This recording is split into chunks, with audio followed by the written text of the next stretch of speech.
اللهم رب زدني علما. قال الله عز وجل في القرآن المجيد والفرقان الحميد: أعوذ بالله السميع العليم من الشيطان الرجيم. بسم الله الرحمن الرحيم.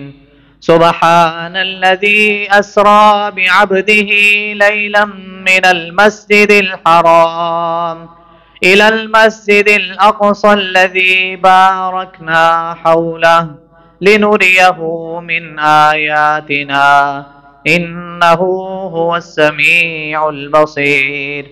وقال النبي صلى الله عليه وسلم: من أحب سنتي فقد أحبني ومن أحبني فكان معي في الجنة أو كما قال رسول الله صلى الله عليه وسلم.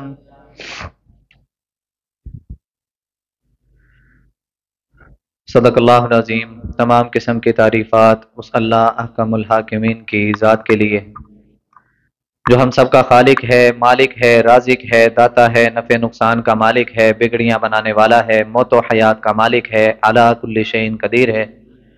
بے شمار لا تعداد انگنت درود و سلام سید الاولین والآخرین، امام مجتبی، امام الرسل، خاتم الانبیاء، آقائے دو جہاں، کائنات کے سردار نبی جناب محمد الرسول اللہ صلی اللہ علیہ وآلہ وسلم کی ذات اقدس کے لیے. حضرات و سامعین، اللہ رب العزت نے میرے اور آپ کے پیر و مرشد جناب محمد صلی اللہ علیہ وآلہ وسلم کو ہمارے لیے آئیڈیل بنایا، نمونہ بنایا، اور ان کی اطاعت کرنے کا حکم دیا، انہی کی اتباع میں زندگی گزارنے کا حکم دیا، ان جیسے اعمال کرنے کا حکم دیا. اسی کو محبت بھی کہتے ہیں، اسی کو اطاعت بھی کہتے ہیں، اسی کو فرمانبرداری بھی کہتے ہیں. اللہ ہمیں ایسی زندگیاں بنانے کی توفیق عطا فرمائے. زندگی کے 12 مہینے اور ان 12 مہینوں کے گزرنے والے ہفتے اور ان ہفتوں کے گزرنے والے دن یعنی کہ ایام اور ان مہینوں یا دنوں کی گزرنے والی راتیں، گویا کہ ہم نے اپنے قدموں کو پھونک پھونک کر رکھنا ہے، یہ سوچ کر، یہ سمجھ کر، یہ پڑھ کر، یہ پڑھا کر، یہ سن کر، یہ سنا کر، یہ تحقیق کرتے ہوئے کہ آقا علیہ الصلوۃ والسلام نے اپنی زندگی کس طرح گزاری. وہ کسی مہینے میں ہو، وہ کسی رات میں ہو، وہ کسی دن میں ہو، وہ رمضان کا مہینہ ہو، وہ شعبان کا ہو یا رجب کا جو ابھی جا رہا ہے، کوئی بھی مہینہ ہو، آقا علیہ الصلوۃ والسلام سے افضل اور اعلیٰ رب العالمین نے کسی کو بنایا ہی نہیں ہے. جو عظیم ہستی، جو مرتبہ، جو مقام محمد الرسول اللہ صلی اللہ علیہ وسلم کو رب العالمین نے عطا کیا، ان جیسا مقام اس پوری کائنات میں رب نے کسی کو نہیں عطا کیا. اللہ ہمیں اس مقام کو سمجھنے کی اور اس کے مطابق اپنی زندگیوں کو گزارنے کی توفیق عطا فرمائے. حضرات و سامعین، رسول اللہ صلی اللہ علیہ وسلم کی زندگی کا ہم نے مطالعہ کیا. رب العالمین اعلان کرتے ہیں: سبحان الذی اسری بعبدہ لیلا من المسجد الحرام الی المسجد الاقصی الذی بارکنا حولہ لنریہ من آیاتنا. رسول اللہ صلی اللہ علیہ وسلم کی زندگی کو ہم نے دیکھا. اللہ احکم الحاکمین نے آقا علیہ الصلوۃ والسلام کو نبوت عطا کی، تو نبی علیہ الصلوۃ والسلام نے نبوت کا جب اعلان فرمایا، اپنے بیگانے ہو گئے. دشمنوں کی تعداد زیادہ ہے اور جانشینوں کی تعداد بہت تھوڑی ہے. صحابہ اکرام رضوان اللہ علیہم اجمعین میں سے کچھ ایسے لوگ جنہوں نے کلمہ پڑھا اور آقا علیہ الصلوۃ والسلام کی دعوت کو فوراً سے مان لیا، کوئی دلیل نہیں مانگی. صف اول میں اور سر فہرست ابو بکر صدیق رضی اللہ تعالیٰ عنہ کا نام نامی ہے کہ جو نبی علیہ الصلوۃ والسلام کے بچپن کے یار ہیں. آقا علیہ السلام کو نبوت ملی، نبی علیہ الصلوۃ والسلام نے جا کے ابو بکر صدیق رضی اللہ تعالیٰ عنہ کو اسلام کی دعوت دی، وہ کلمہ پڑھ کے مسلمان ہو گئے. کئی لوگ پیغام کو سن کے، دعوت کو سن کے کلمہ پڑھ کے مسلمان ہو گئے، لیکن کئی لوگ جنہوں نے معجزات کو دیکھا، آقا علیہ الصلوۃ والسلام کو رب العالمین نے جو چند معجزات عطا کیے تھے، اور معجزات کے متعلق میں آج پڑھ رہا تھا کہ رب العالمین نے رسول اللہ صلی اللہ علیہ وسلم کو 1000 سے زیادہ معجزات عطا کیے. گو کہ ہمارے ہاں چند مشہور ہیں اور احادیث میں گو کہ سب کا ذکر نہیں کیا جاتا، لیکن مفسرین نے جنہوں نے پوری کی پوری زندگی اپنی اسلام کو پڑھنے میں، سیکھنے میں اور سکھانے میں لگا دی اور اسی پر ہی وہ فوت ہو گئے، کہتے 1000 کے نزدیک رب نے نبی علیہ السلام کو معجزات عطا کیے تھے۔ نبی علیہ السلام کی زندگی، رب العالمین کے عطا کردہ معجزات، ان چیزوں کو لوگوں نے دیکھا اور لوگ مطمئن ہو گئے، لوگ کلمہ پڑھنے پر مجبور ہو گئے، دل کی خوشی سے لوگوں نے کلمہ پڑھ کے اپنے آپ کو دائرہ اسلام میں داخل کر لیا۔ حضرات، وہ معجزات، جن سارے معجزات میں سے ایک معجزہ اسرا و معراج کا بھی ہے۔ نبی علیہ السلام کے معجزات کیا ہیں؟ آقا علیہ السلام کے سامنے تھوڑا سا کھانا موجود ہے اور کھانے والا کثیر تعداد والا لشکر ہے۔ نبی علیہ السلام کو رب العالمین نے معجزہ عطا کیا ہے، پورے کا پورا لشکر پیٹ بھر کے کھانا کھا لیا، لیکن کھانا ابھی اتنے کا اتنا ہی ہے، کھانا کم نہیں ہوا۔ کون سے معجزات؟ رسول اللہ صلی اللہ علیہ وآلہ وسلم کے سامنے تھوڑا سا پانی لایا گیا، جو پانی بمشکل 1 یا 2 بندوں کو کفایت کرے گا۔ آقا علیہ السلام نے اپنا دست مبارک، اپنی انگلیاں اس برتن کے اندر رکھی جس کے اندر تھوڑا سا پانی ہے۔ صحابہ اکرام کہتے ہیں کہ بہت بڑے لشکر نے وہاں سے پانی پیا بھی اور وضو بھی کیا اور پانی ابھی اتنے کا اتنا ہے۔ کون سے معجزات؟ رسول اللہ صلی اللہ علیہ وآلہ وسلم کے معجزات کو دیکھ کے لوگ کلمہ پڑھ رہے ہیں۔ آقا علیہ السلام کے پاس مکے کے چودھری کافر یہودی آئے اور آ کے کہتے ہیں زمین پر تو تیرا جادو چل گیا، جو تیری بات کو سنتا ہے مان جاتا ہے، تیرے گیت گانا شروع کر دیتا ہے، تیرا دیوانہ بن جاتا ہے، تیرا ساتھی بن جاتا ہے، زمین پہ تیرا جادو چل گیا، ذرا آسمان کے چاند پہ جادو چلا کے دکھا۔ رب العالمین نے کہا ہے میرے نبی پریشان ہونے کی ضرورت نہیں ہے، تیرا کام ہے اشارہ کرنا، اس کو 2 ٹکڑے کرنا آسمان والے رب کا کام ہے۔ رب العالمین کے حکم سے رسول اللہ صلی اللہ علیہ وسلم نے اشارہ کیا۔ صحابہ اکرام بیان کرتے ہیں ہم نے اپنی آنکھوں سے دیکھا، چاند کا ایک ٹکڑا پہاڑ کی اس جانب گر جاتا ہے، دوسرا اس جانب گر جاتا ہے، چاند 2 ٹکڑے ہو گیا۔ نبی علیہ السلام کا معجزہ ہے۔ حضرات، نبی علیہ السلام نے اپنا لواب دہن ابو بکر کی ایڑی پر لگایا، اپنا لواب دہن علی المرتضیٰ کی آنکھوں پر لگایا، رب العالمین نے شفا عطا کر دی۔ حضرات، یہ سارے معجزات کا ذکر ہو رہا ہے۔ ان سارے معجزات میں سے جو سب سے افضل اور اعلیٰ معجزہ ہے وہ ہے اسرا و معراج۔ اسرا و معراج کیا ہے، اس کی سمجھ لگ گئی ہے؟ اسرا و معراج بیسک ایک معجزہ ہے رب العالمین کا۔ جس طرح رب نے دیگر معجزات عطا کیے ہیں، اسی طرح رسول اللہ صلی اللہ علیہ وآلہ وسلم کو رب نے ایک معجزہ عطا کیا ہے۔ اور یاد رہے، معجزہ کس کی طرف سے ہوتا ہے؟ رب العالمین کی طرف سے۔ عطا کن کو کیا جاتا ہے؟ انبیاء علیہ السلام کو۔ اس میں نبی کا ذاتی کوئی کردار نہیں ہوتا۔ اگر کوئی یہ سوچے کہ نبی کو معجزہ دیا گیا ہے، اس میں نبی کی اپنی طاقت ہے، اس میں نبی کی اپنی کمال ہے، اس میں نبی کی اپنی پاور ہے، اس میں نبی کو ٹوٹل اختیارات دیے گئے ہیں، غلط ہے۔ اختیارات کا مالک صرف اور صرف اللہ ہے۔ اللہ نے یہ معجزہ نبی کو عطا کیا ہے۔ بوقت ضرورت چیزیں پیش کی جاتی ہیں، جس طرح موسیٰ علیہ السلام کو عطا کی تھی۔ حکم ہوا کہ اپنے دائیں ہاتھ کو بغل میں رکھو، بائیں نکالو گے یہ چمک رہا ہوگا، اپنے آسے کو پھینکو وہ بہت بڑا اژدہا بن جائے گا۔ جس طرح عیسیٰ علیہ السلام کو معجزات دیے گئے، حضرات دیگر انبیاء کو وقت کے حالات کو مد نظر رکھتے ہوئے کہ لوگ کس طرح اسلام کے اندر داخل ہوں گے، رب العالمین نے ان کے ذہنوں کے مطابق اپنے انبیاء کو اس وقت کے معجزات عطا کیے۔ اب قرآن اعلان کر رہا ہے سبحان الذی اسریٰ بعبدہ لیلا من المسجد الحرام۔ اس آیت کے اندر بہت سارے اسباق ہیں۔ پاک ہے وہ ذات کہ جس نے اپنے بندے کو، عبد کا لفظ عربی بولنے والے، عربی جاننے والے، عربی سیکھنے والے یا عرب کے اندر رہنے والے، ان سے اگر آپ پوچھیں نا، ہمارے یہاں پہ بھی موجود ہیں ماشاءاللہ بیٹھے ہوئے ہیں ہمارے عمران سہیل صاحب، ان سے پوچھیں ذرا عربی زبان میں عبد کا جو لفظ ہے عین با دال، یہ کس کے لیے بولا جاتا ہے؟ بندے کے لیے، انسان کے لیے، بشر کے لیے۔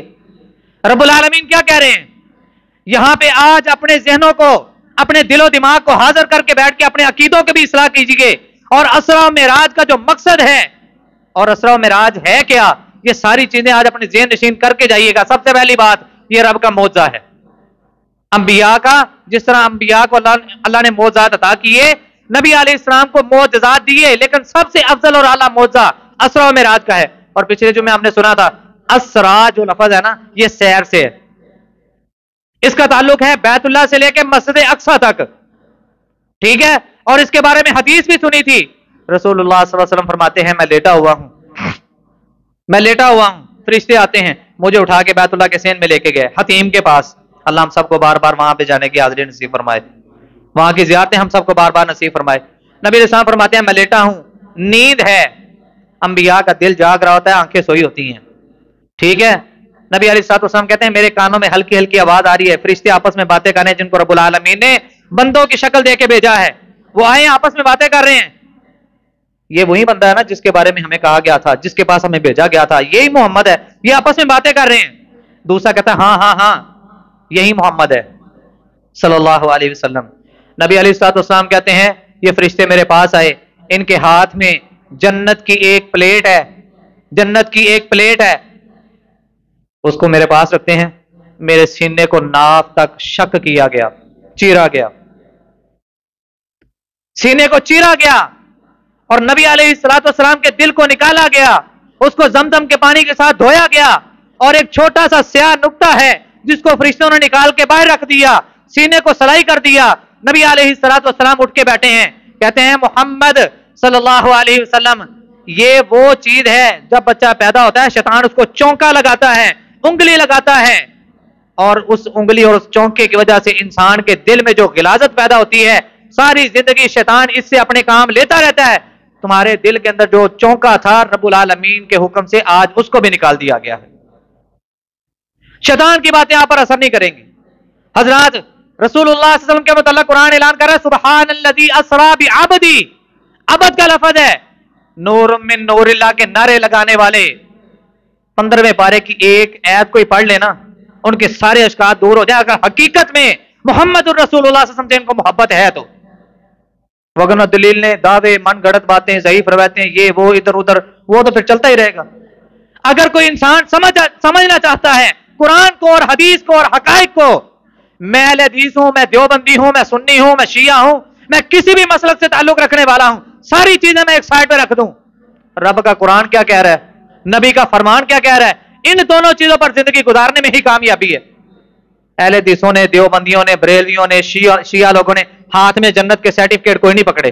بات سمجھ آ رہی ہے؟ جنت کا سرٹیفکیٹ اگر لینا ہے تو قرآن اور حدیث کے مطابق اپنی زندگی گزارنی پڑے گی, اور اسی طرح زندگی صحابہ اکرام نے گزاری, محمد الرسول اللہ صلی اللہ علیہ وسلم نے اسی طرح ان کی تربیت کی, اور ان لوگوں نے ایسی زندگی گزار کے دنیا میں رہتے ہوئے رب کو راضی کر کے رضی اللہ عنہم ورضوا عنہ کے سرٹیفکیٹ اپنے نام کروا لیے. اللہ ہمیں بھی ایسا بننے کی توفیق عطا فرمائے. اچھا جی, نبی نور ہے کہ بشر ہے؟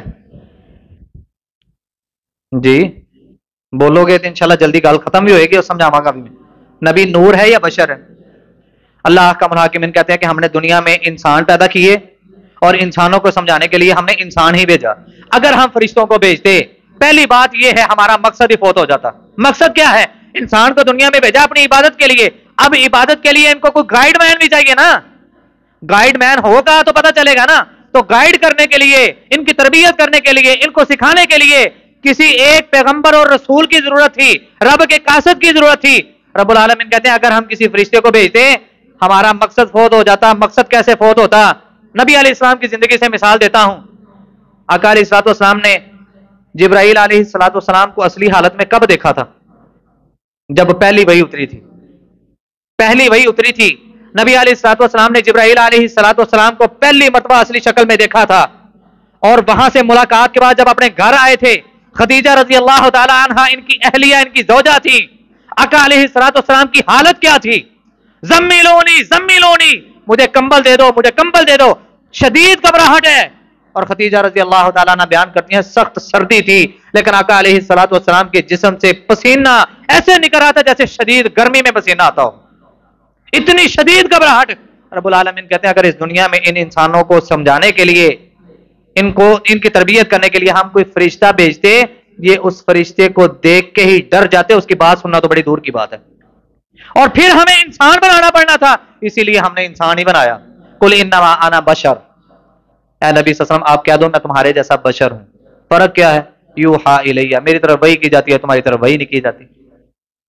یہاں پہ بھی رب نے اسی بات کا ذکر کیا, اس شک کو ختم کر دیا, اس شبہات سے لوگوں کو کھول کھول کے اعلان کر دیا قرآن نے. اب بھی اگر کوئی سمجھنے کے لیے تیار نہیں ہے تو اس کو اپنے ایمان کا محاسبہ کرنا چاہیے، اپنے ایمان کی فکر کرنی چاہیے۔ 30 سال 40 سال 50 سال 60 70 80 90 زندگی گزار چکے ہیں، اتنے سالوں کی زندگی گزار کے بھی اگر یہ انسان قرآن کی ایک آیت نے تیرے عقیدوں کو نہیں بدلا تو پھر اف ہے تیری، تف ہے تیری سوچ پر۔ قرآن تو آیا تھا ہمیں سمجھانے کے لیے، قرآن تو آیا تھا ہمیں پڑھانے کے لیے، قرآن تو آیا تھا ہمیں زندگی کے طور طریقے سمجھانے کے لیے، ہمارے عقیدوں کی اصلاح کرنے کے لیے، لیکن رٹے لگا کے پہلا سپارہ دوسرا تیسرا 30 سپارے سارے پڑھ لے، قرآن نے آکھیا کی ہے، دسیا کی، سمجھایا کیا ہے وہ نہیں پتا۔ رب العالمین کہتے ہیں سبحان الذی اسرا بعبدہ، پاک ہے وہ ذات جس نے اپنے بندے کو سیر کروائی، اپنے بندے کو سیر کروائی۔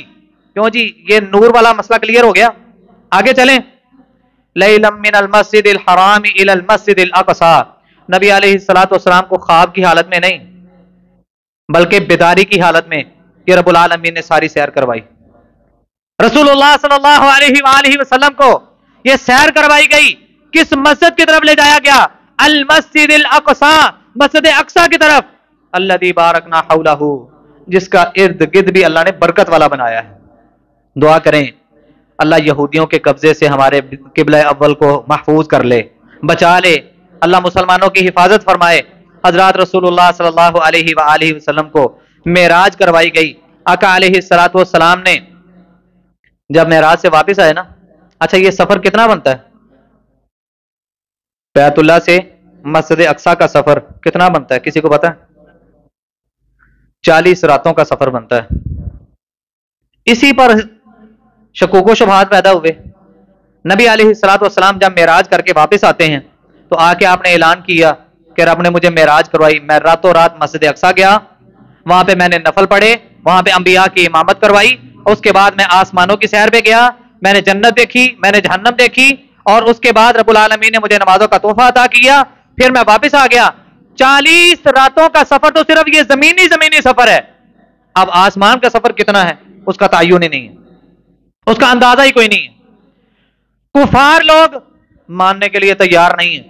ابو جہل ابو بکر صدیق رضی اللہ تعالیٰ عنہ کے پاس آیا کہ کہتا ہے اے ابو بکر، کوئی بندہ اگر یہ کہے کہ میں راتوں رات یہاں سے مکے سے بیت المقدس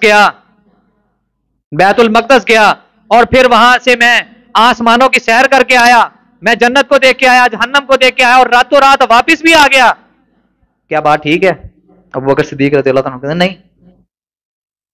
اچھا، یعنی کہ اس کو ایک پوائنٹ مل گیا کہ لو جی ہن میں اگلی گل کر سکنا۔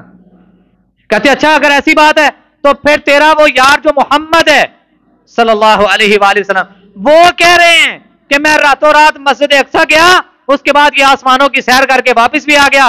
ابو بکر صدیق رضی اللہ تعالیٰ عنہ کہتے ہیں اگر میرے محمد صلی اللہ علیہ وسلم نے یہ بات کہی ہے تو اللہ کی قسم یہ بات صحیح ہے، اسی وجہ سے ان کو صداقت کا لقب ملا ہے۔ اللہ ہمیں بھی سچ بولنے والا بنا دے، سچوں کا ساتھ دینے والا بنا دے، سچے لوگوں میں شامل کر دے۔ نبی علیہ الصلوۃ والسلام کو رب العالمین نے اتنا طویل سفر ایک رات میں کروا دیا، یہ رب کا معجزہ ہے۔ حضرات چلیں اب بات کو مختصر کرتے ہیں۔ نبی علیہ الصلوۃ والسلام کے سینے کو شق کیا گیا اور وہ جو سیاہ نقطہ تھا اس کو نکال دیا گیا، یہاں سے ایک عظیم سفر کا آغاز ہونے لگا ہے۔ رب العالمین نبی علیہ الصلوۃ والسلام کو یہ جو شق الصدر والا واقعہ نا، یہ صرف پہلی مرتبہ نہیں ہوا۔ جب آپ بچپن میں تھے، حلیمہ سعدیہ رضی اللہ تعالیٰ عنہ کے گھر میں تھے، ان کی جھونپڑی میں تھے، بچوں کے ساتھ کھیل رہے تھے، اس وقت بھی نبی علیہ الصلوۃ والسلام کے سینے کو شق کیا گیا تھا۔ جب آپ کو نبوت ملنے لگی تھی اس وقت بھی رسول اللہ صلی اللہ علیہ وسلم کے سینے کو چیر کیا گیا تھا، شق کیا گیا تھا۔ اور یہ تیسرا سفر ہے، یہ تیسرا موقع ہے کہ جب ایک عظیم سفر کے لیے رب نبی علیہ الصلوۃ والسلام کا انتخاب کر کے ان کو بلا رہے ہیں، یہ تیسرا موقع ہے۔ نبی علیہ الصلوۃ والسلام کے سینہ اطہر کو چیرا گیا، اور انس رضی اللہ تعالیٰ عنہ بیان کرتے ہیں کیونکہ غلامی میں اور نبی علیہ السلام کی خدمت میں انس رضی اللہ تعالیٰ عنہ بہت زیادہ وقت نبی علیہ السلام کے ساتھ گزار کے گئے ہیں۔ انس رضی اللہ تعالیٰ عنہ کہتے ہیں کبھی کبھار اگر نبی علیہ الصلوۃ والسلام اپنے جسم سے کرتا اتارتے، میں آپ کے سینے سے ناف تک وہ پورا کٹ دیکھتا جس کو فرشتوں نے اپنے ہاتھوں سے چیرا دیا تھا اور اس کے بعد اپنے ہاتھوں سے اس کو سلائی بھی کیا تھا۔ حضرات اب سفر کا آغاز ہونے لگا ہے، آپ کی توجہ کی ضرورت ہے۔ نبی علیہ الصلوۃ والسلام کہتے ہیں ثم اتیت بدابۃ ابیض یقال له البراق، صحیح مسلم کی روایت ہے، نبی علیہ الصلوۃ والسلام کہتے ہیں پھر میرے پاس ایک سواری لائی گئی جو سفید کلر کی ہے، یقال لہ البراق، جس کو براق کہا جاتا ہے، یقع خطوہ عند اقصى طرفہ فحملت علیہ، اس کا پہلا قدم وہاں پہ ہوتا ہے جہاں پہ اس کی نگاہ کی انتہا ہوتی ہے۔ ہماری نظر، ہم کھلے میدان میں کھڑے ہوں، جہاں تک نظر جائے گی، وہ ایک جانور جس کو رب نے جنت سے بھیجا ہے، جنتی سواری ہے حضرات، اور یہ جنتی سواری رسول اللہ صلی اللہ علیہ وسلم کہتے ہیں یہ زمین پر اترا، سواری کس نے کرنی؟ بولو، توجہ ہے نا، بات سمجھ آ رہی ہے؟ سواری کرنے والا کون ہے؟ محمد الرسول اللہ صلی اللہ علیہ وسلم۔ اور سواری آئی کہاں سے ہے؟ جنت سے، جنت کی سواری ہے، دنیا میں بھیجی گئی ہے، کس کے لیے؟ محمد الرسول اللہ صلی اللہ علیہ وسلم کو سوار کرنے کے لیے۔ اب یہ سواری اچھل کود کر رہی ہے، جس کو ہم اپنی زبان میں کہتے ہیں بدکنا، سواری بدک رہی ہے، مہار جبرائیل علیہ الصلوۃ والسلام نے پکڑی ہوئی ہے، اور یہ اپنے قریب کسی کو نہیں آنے دے رہی۔ مطلب یوں سمجھ لیں کہ جیسے ایک جانور چاہتا ہی نہیں کس کے اوپر کوئی سوار ہو۔ جبرائیل علیہ الصلوۃ والسلام نے اس سواری کے کان میں بات کہی، سواری پرنم ہو گئی۔ وہ بات کیا کہی؟ ہر بندہ، ہر خطیب اپنے اپنے انداز میں بیان کرتا ہے، تو وہ بات یوں کہی ہوگی کہ تیرے اوپر محمد الرسول اللہ صلی اللہ علیہ وسلم سوار ہونے والے ہیں، تیرے اوپر اس کائنات کے عظیم ہستی سوار ہونے والی ہے۔ بہرحال حدیث کے اندر جتنا ذکر ہے کہ ان کے کان میں کوئی بات کہی، سواری رک گئی، آرام زدہ ہو گئی، محمد الرسول اللہ صلی اللہ علیہ وسلم اس کے اوپر سوار ہوئے۔ آقا علیہ الصلوۃ والسلام کو معراج کے لیے یہ سفر کا آغاز کیا جا رہا ہے، بیت المقدس میں لے جایا گیا، بیت المقدس میں لے جایا گیا۔ نبی علیہ الصلوۃ والسلام کہتے ہیں بیت المقدس میں ہم وہاں پہ پہنچے۔ یہ کون سی جگہ ہے؟ بیت المقدس۔ رسول اللہ صلی اللہ علیہ وسلم نے فرمایا لا تشد الرحال الا ثلاثه مساجد، 3 مسجدوں کے علاوہ کسی مسجد کی طرف رخت سفر نہ باندھو۔ اجمیر جا رہے ہیں جی، بابا فرید جا رہے ہیں جی، بلے شاہ جا رہے ہیں، فلاں جگہ جا رہے ہیں، اور کھانے پینے کا سامان ساتھ لے کے جا رہے ہیں، فلاں جگہ پہ جا رہے ہیں، عراق جا رہے ہیں، افغانستان جا رہے ہیں، کشمیر جا رہے ہیں، کیا لینے جا رہے ہیں؟ وہاں پہ ہمارے بزرگ لوگ ہیں، عقیدت کے لیے جا رہے ہیں۔ اتنا لمبا سفر کر کے اپنے عقیدوں کی اصلاح کرنے کے لیے گھر میں جو قرآن موجود ہے اس کو کبھی پڑھ کے نہیں دیکھا، پرکھ کے نہیں دیکھا کہ وہ قرآن ہمیں کیا کہہ رہا ہے، نبی علیہ السلام کی سیرت ہمیں کیا بتا رہی ہے، نبی علیہ السلام کی زندگی ہمیں کیا بتا رہی ہے۔ اتنا لمبا سفر کر کے نبی علیہ السلام نے فرمایا لا تشد الرحال الا ثلاثه مساجد، رخت سفر باندھ کے عقیدت کے نام سے، محبت کے نام سے، ثواب اور اجر و ثواب کے نام سے، یہ سوچتے ہوئے کہ وہاں پہ جا کے اجر و ثواب بہت زیادہ ملے گا، نبی علیہ السلام نے فرمایا منع ہے ثلاثه مساجد، 3 مسجدوں کے علاوہ۔ وہ مسجدیں کون سی ہیں؟ المسجد الحرام، بیت اللہ، بیت اللہ کہاں پہ ہے؟ مکے میں، والمسجد الاقصی، اور دوسری وہ جگہ جہاں پہ نبی علیہ السلام ابھی وہاں پہ پہنچے ہیں، مسجد اقصی ہے، وہ مسجد ہذا، نبی علیہ السلام کہتے ہیں تیسری مسجد میری، مسجد نبوی۔ ان 3 مسجدوں کے علاوہ انسان اگر اجر و ثواب کے ارادے سے رخت سفر باندھتا ہے کوئی ضرورت نہیں ہے۔ یہ 3 مسجدیں ہیں عظمتوں والی، فضیلت والی جگہ ہیں۔ اللہ ہمیں ان چیزوں کو سمجھنے کی توفیق عطا فرمائے۔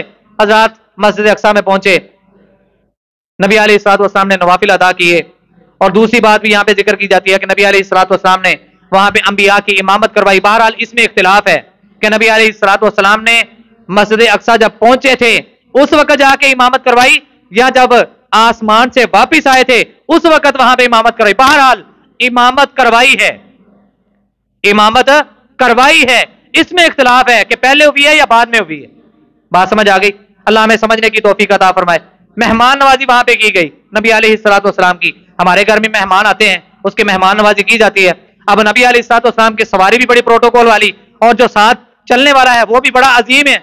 کون ہے؟ جبرائیل علیہ الصلوۃ والسلام۔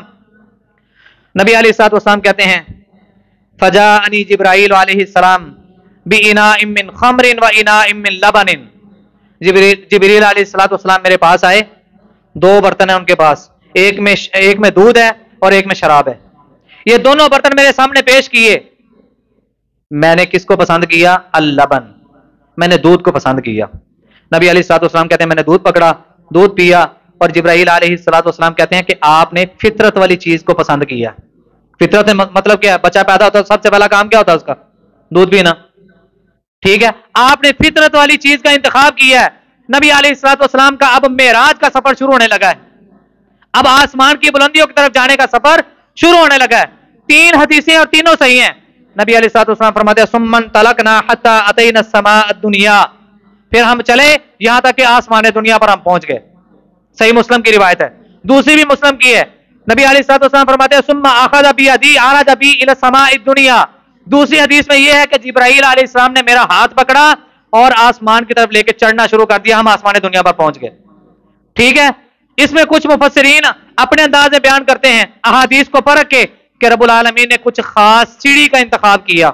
نبی علیہ الصلوۃ والسلام اس سیڑھی کے ذریعے آسمان دنیا پر گئے. بہرحال نبی علیہ السلام آسمان دنیا پر چلے گئے. جو آج ہمیں نظر آتا ہے، ہمیں بادل نظر آتے ہیں، پہلے آسمان کو یہاں سے اگر ہم دیکھنا چاہیں نہیں دیکھ سکتے، اتنے کثیر تعداد میں بادل ہیں.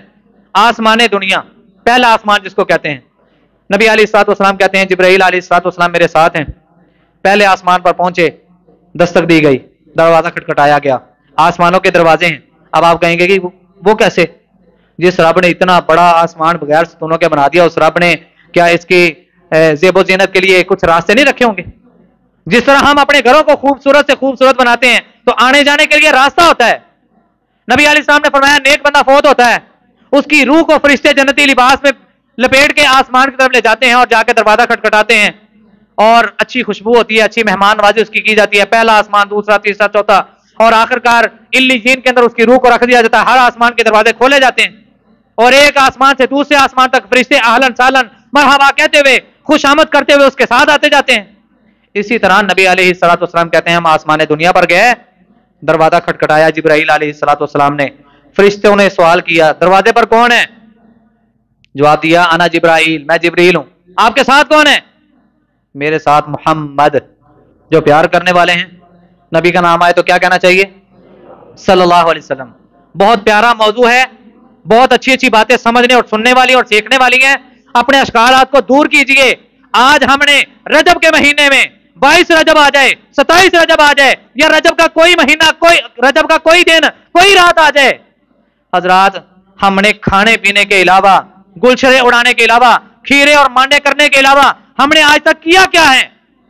نبی علیہ الصلوۃ والسلام یہ معراج کر رہے ہیں، آپ کو سیر کروائی گئی، آپ کو جنت دکھائی گئی، آپ کو جہنم دکھائی گئی، آپ کو نماز کا ایک تحفہ دیا گیا. یہ جو چیزیں سیکھنے والی ہیں، جو سمجھنے والی ہیں، جن کو زندگی میں ہم نے شامل کرنا تھا، افسوس ان کو تو ہم شامل کر نہ پائے. پورا کا پورا سال ہم نے رب کی نافرمانیوں میں گزار دیا، اور ایک رات 27ویں جس کو شب معراج کہا جاتا ہے، جس کے متعلق کوئی ایک حدیث نہیں ملتی کہ آپ کو اسی رات ہی معراج کروائی گئی، اس ایک رات کو سارے وہاں پہ اکٹھے ہو کے یہ تصور کر لیں کہ رب نے ہمیں معاف کر دیا. پہلی بات تو یہ کہ اس رات کا انتخاب نبی علیہ السلام نے کیا ہی نہیں ہے. آپ اس ساری رات ٹکرے بھی مارتے رہیں، معاف کرنے والی ذات اللہ کی ہے، لیکن اگر طریقہ نبی علیہ السلام جیسا نہیں ہے تو آپ کا وہ عمل رد ہے، مردود ہے. نبی علیہ السلام کہتے ہیں مجھے کہا، جبرائیل علیہ السلام سے پوچھا کہ آپ کے ساتھ کون ہیں؟ میں نے کہا میرے ساتھ محمد ہیں صلی اللہ علیہ وسلم. کہتے ہیں ان کو بلایا گیا؟ جبرائیل کہتے ہیں ہاں ان کو بلایا گیا. دروازہ کھولا گیا، اہلن سہلن مرحبا، خوش آمدید، جس طرح ہم کرتے ہیں اپنے مہمانوں کے ساتھ میزبانی میں. نبی علیہ السلام کہتے ہیں دروازہ کھولا گیا، ہم پہلے آسمان کے اوپر گئے، آدم علیہ السلام کے پاس سے گزرے. پہلے آسمان پر کس سے ملاقات ہو رہی ہے؟ یہ سبق یاد رکھنا ہے. پہلے آسمان پر کس سے ملاقات ہو رہی ہے؟ آدم علیہ السلام سے. آدم علیہ السلام کے پاس سے گزرے. جبریل علیہ السلام کہتے ہیں سلام کیجئے، یہ آدم علیہ السلام ہے جو آپ کے ابا جان ہیں. نبی علیہ السلام کہتے ہیں میں نے سلام کیا. آدم علیہ السلام نے جواب دیا، اور جواب دینے کے ساتھ دعائیں دی. مرحبا بالنبی صالح والابن صالح، نیک بیٹے اور صالح نبی کو خوش آمدید ہو. نبی علیہ السلام کہتے ہیں او حلوے کھانے والوں، مولوی یقیناً حلوے نے مر جاندے. اللہ کرے ہمیں قرآن کو پڑھنے کی توفیق مل جائے، حدیثوں کو پڑھنے کی توفیق مل جائے. اور ابھی جو میں بات کرنے لگا ہوں نا، ذرا گہرائی میں جا کے سوچئے گا. اللہ کی قسم ہے میں تو کہوں گا، کیونکہ یہ ممبر ہے نبی علیہ السلام کی وراثت میں ملا ہوا، اور میں حق سے اس کو بیان کروں گا. نبی علیہ السلام کہتے ہیں میں نے دیکھا آدم علیہ السلام کی کیفیت. آدم علیہ السلام کو میں نے دیکھا کچھ پریشان سے ہیں. نبی علیہ السلام کہتے ہیں میں نے دیکھا جب وہ اپنے دائیں کی طرف دیکھتے ہیں تو خوش ہو جاتے ہیں، جب وہ اپنی بائیں کی جانب دیکھتے ہیں تو رونا شروع کر دیتے ہیں. دائیں بھی کچھ سائے موجود ہیں, بائیں بھی کچھ سائے موجود ہیں. جب وہ دائیں جانب دیکھتے ہیں تو ہنسنا شروع کر دیتے ہیں, جب بائیں جانب دیکھتے ہیں تو رونا شروع کر دیتے ہیں. میں نے پوچھا جبریل یہ کیا ماجرا ہے, کیا ماجرا ہے؟ جبرائیل علیہ الصلوۃ والسلام کہتے ہیں اللہ کے نبی صلی اللہ علیہ وسلم جب یہ اپنی دائیں جانب دیکھتے ہیں یہ اپنے ان اولاد کے سایوں کو دیکھتے ہیں جن کو رب نے جنت عطا کرنی ہے, اور جب یہ اپنی بائیں جانب دیکھتے ہیں یہ وہ لوگ ہیں جن کو رب نے جہنم کا ایندھن بنانا ہے. ہم نے کیا سیکھا ہے معراج سے, اسرا سے؟ صرف کھانا پینا؟ اللہ نہ کرے, اللہ نہ کرے, لاکھ ہاں مرتبہ, کروڑ ہاں مرتبہ یہ دعا ہے کہ اللہ ہمیں دائیں ہاتھ والے لوگوں میں شامل کر دے جن کو آدم علیہ السلام دیکھ کے خوش ہو رہے ہیں. اللہ ہمارا شمار ان لوگوں میں کر دے. اللہ نہ کرے اگر میرا اور آپ کا شمار کہیں ان بائیں لوگوں میں ہو گیا تو کیا بنے گا؟ سوچنے کی بات ہے, غور و فکر کرنے کی بات ہے, قرآن اور حدیث پر اپنی زندگی گزارنے کی بات ہے. آج ہم نے صرف کھانے پینے کو دین سمجھ لیا. اللہ ہمیں سمجھنے کی توفیق عطا فرمائے. پڑھیے اسرا و معراج کیا ہے, ایک ایک پوائنٹ میں ہمارے لیے بہت بڑے بڑے اسباق ہیں. اللہ ہمیں سمجھنے کی توفیق دے.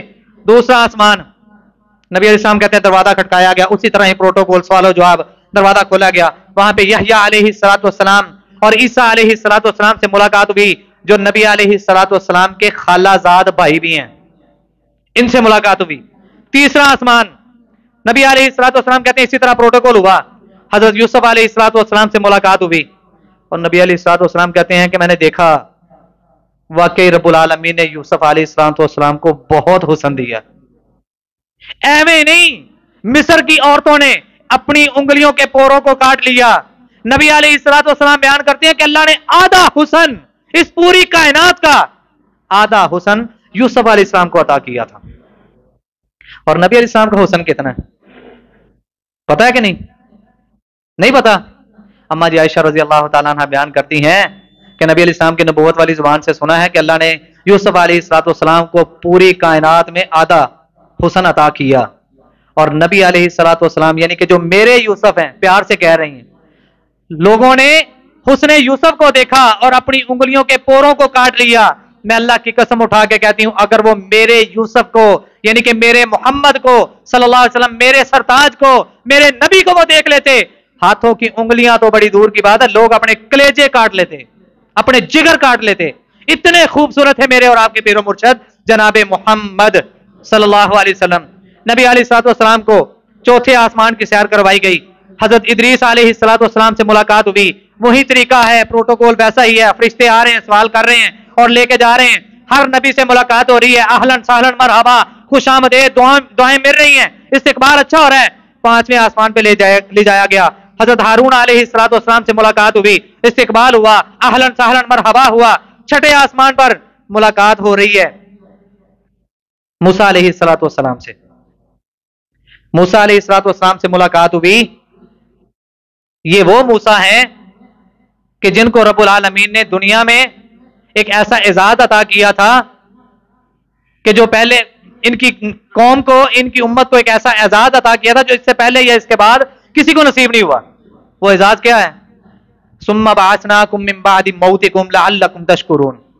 جب موسیٰ علیہ الصلوۃ والسلام کی قوم نے کہا تھا نا کہ ہم اس وقت تک تیرے اوپر ایمان نہیں لے کے آئیں گے جب تک ہم اپنے رب کو سامنے نہ دیکھ لیں, تو موسیٰ علیہ الصلوۃ والسلام نے اللہ سے بات کی ہے. اللہ قوم بضد ہو گئی ہے, اس بات پہ اڑ گئی ہے کہ اس وقت تک کلمہ نہیں پڑھیں گے, اس وقت تک اسلام نہیں لے کے آئیں گے جب تک ہم آپ کو سامنے دیکھ نہ لیں. اللہ نے کہا ہے موسیٰ نہیں دیکھ سکتے. بہرحال قوم بضد تھی. اللہ نے کہا ٹھیک ہے پہاڑ پہ لے کے آ جاؤ. اللہ نے ہلکی سی نور کی تجلی دکھائی, سارے کے سارے مر گئے. ایک نبی کے اندر 40 بندوں کی طاقت ہوتی ہے. موسیٰ علیہ السلام بے ہوش ہو گئے.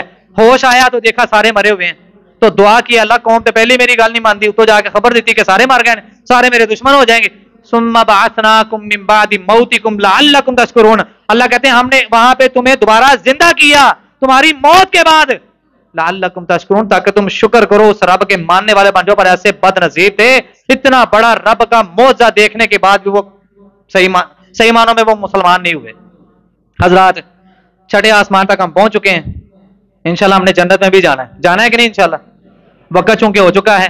انشاءاللہ آئندہ جمعے یہی چھٹے آسمان سے بات کو آگے لے کر چلیں گے اور مزید جو سیکھنے والے اسباق ہیں وہ سیکھیں گے۔ نبی علیہ السلام کو معراج کیوں کروائی گئی، یہ معراج اصل میں چیز کیا ہے، یہ ہم نے سن لیا، یہ رب کا ایک معجزہ ہے، اور یہ معراج جو کروائی جا رہی ہے، سفر کروایا جا رہا ہے، اس میں جو ملنے والے اسباق ہیں وہ انشاءاللہ ہم سیکھیں گے۔ اللہ ہمیں سمجھنے کی، سیکھنے کی اور اس پر عمل کر کے اپنی دنیا اور آخرت کو بہتر بنانے کی توفیق عطا فرمائے۔ آخر دعوانا